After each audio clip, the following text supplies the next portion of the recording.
afternoon, and thank you so much for coming.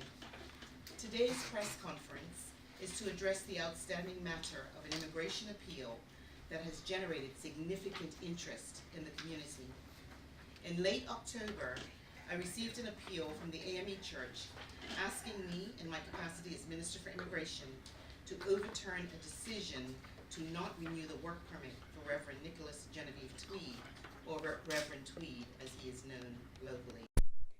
I have responded to that appeal, and this afternoon I will make clear the reasons for upholding the previous decision. I do this mindful of the Immigration Department's sensible practice of maintaining confidentiality with its clients. But this case was thrust into the public spotlight some time ago, generating intense discussion and significant misinformation, and therefore it warrants explanation so that people can have the facts before them. Two considerations framed the decision to not renew.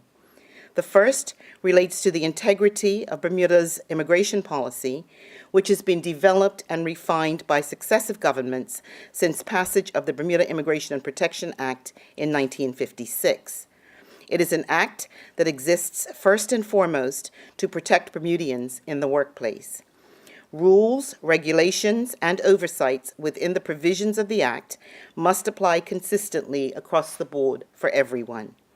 There is, in other words, one set of rules for everybody. Otherwise, the system breaks down.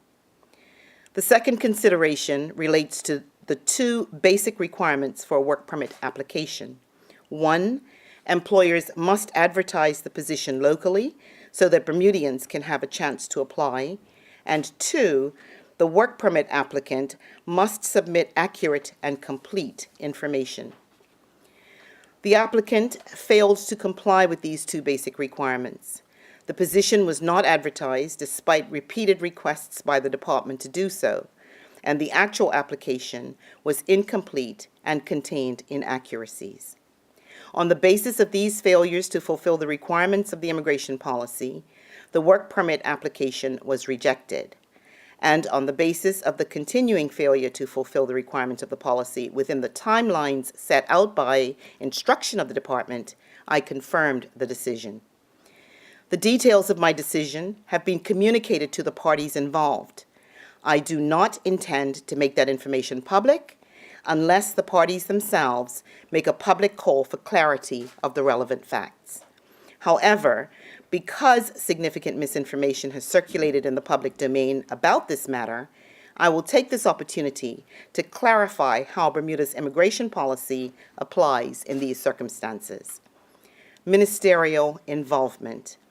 It ought to be made clear at the outset that, in accordance with Section 13 of the Bermuda Immigration and Protection Act, the minister is ultimately responsible for decisions of the ministry and of the board. Section 4.1 of the work permit policy states that a new permit application may be made no less than 1 month and no more than 3 months prior to the expiry of an existing permit. Should such application be made within 1 month prior to the expiry, the applicant must stop work unless the minister specifically authorizes continuance. The authorization is initiated by a request and a payment of the requisite fee, and may grant the applicant the right to continue working while the new permit is being considered. Information already in the public domain would confirm that I received such request dated July 13, 2016, and considered it at my appeals meeting the next day on July 14th. The permit in question was set to expire in just 5 days on July 19th, and at the time of the request, a new application had not been submitted. Because this was within the 30-day limit, it triggered my involvement. Had the application for permit renewal been submitted in a timely manner, the file would have gone directly to the Immigration Board without the necessity of the minister being brought into the process. It is the employer's responsibility to ensure that the timelines are adhered to. Advertising. In 2014, new policies respecting advertising were put into effect, with all positions being required to be advertised if they are to be offered to non-Bermudians, according to Section 115 and 116 of the Work Permit Policy.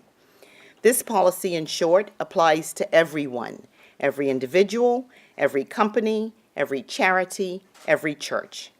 It is worth noting that every denomination has complied with this requirement since the new policy was put into effect. Completeness of a file. The Bermuda Immigration and Protection Act, Section 61(1)(a), requires work permit applications to be complete and accurate. If this is not done, the application may be rejected. Occasionally, if all the required information is not provided, the department will send follow-up requests for missing information, and it is expected that such information will be provided within the time frame specified in the request. Decisions are made based on the accuracy of the information provided, and an application may be rejected if the information provided is inaccurate or untrue. Need for a permit. A permit to work in Bermuda is required if an individual is subject to immigration control. A person is not subject to immigration control if he is registered as a Bermudian, or if he establishes that he is entitled, upon application through the General Status Inquiry, GSI, to be registered as a Bermudian. A GSI application must have the necessary application form, a birth certificate indicating the ties to a Bermudian parent, and any other relevant information for a determination to be made. This is in accordance with Section 19 of the Act. I would add that it is not for the department to use anecdotal or hearsay information to determine whether an individual is or should be free of immigration control, and one who is free of immigration control does not need a work permit. To conclude, I want to be clear and personal for a moment. I'm a person of faith. I know the importance of church and religious institutions and the place they hold in our community. Church has been a place of refuge, safety, and renewal. In particular, the AME Church, both here and across the world, has been a bastion of Black history, struggle, sacrifice, and pride. I know, as nearly 60 years of membership can attest. This government respects the church, and we have had many conversations and correspondence on this matter, aware of its history and the importance of what churches and their leaders mean in our community. That said, Bermuda's immigration rules and regulations exist to protect Bermudians in the workplace and to ensure fair treatment in the consideration of applications by non-Bermudians who wish to work here. It is critically important that the intent and the spirit of these rules and regulations are upheld. Anything less would invite an anything-goes policy, calling into question the island's integrity and its commitment to protect the interests of Bermudian workers. In this particular instance, the applicant failed to comply with the rules that were put in place for everyone. As a result, I had no choice but to uphold the previous decision to refuse the new application. Can you disclose how the application was incomplete or what inaccuracies were in the application?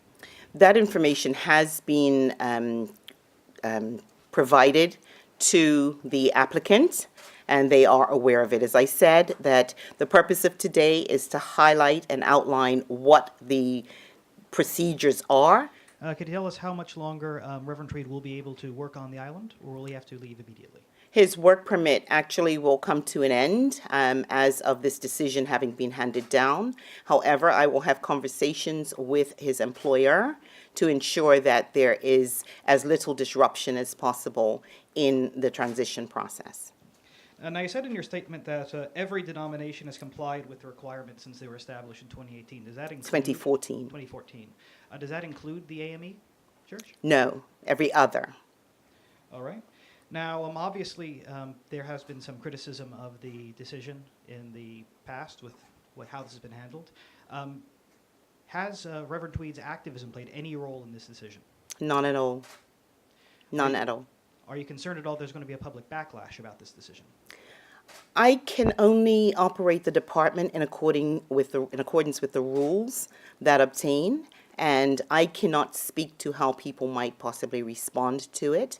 I certainly hope that people will look at the information that's been provided, the policies and procedures that exist, and to accept and appreciate the fact that that is the way that we must operate in order to be fair to everybody.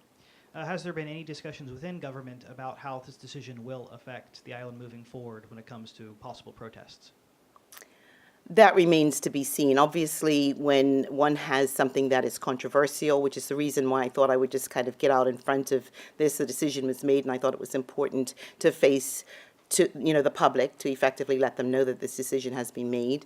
And these are things that we have to manage and determine once, as life goes on. The one thing that you cannot do as a government, or certainly as a minister, is to manage and control a department based on what you think might happen. You can look at the rules, you can look at the application of the rules, and you can ensure that there is consistent and fair application of those rules. That's all we can do. Has this been discussed by government? Absolutely. All right. Now, the AME Church has said in the past they've had some form of exemption to the work permit policy as far as advertising. Can you say if that is the case? That was the case up until 2013 when this initial application came through, but the rules changed in 2014. And in 2014, everybody then started from the same level playing field. So new rules were required and established in 2014 when the new rules came into effect. I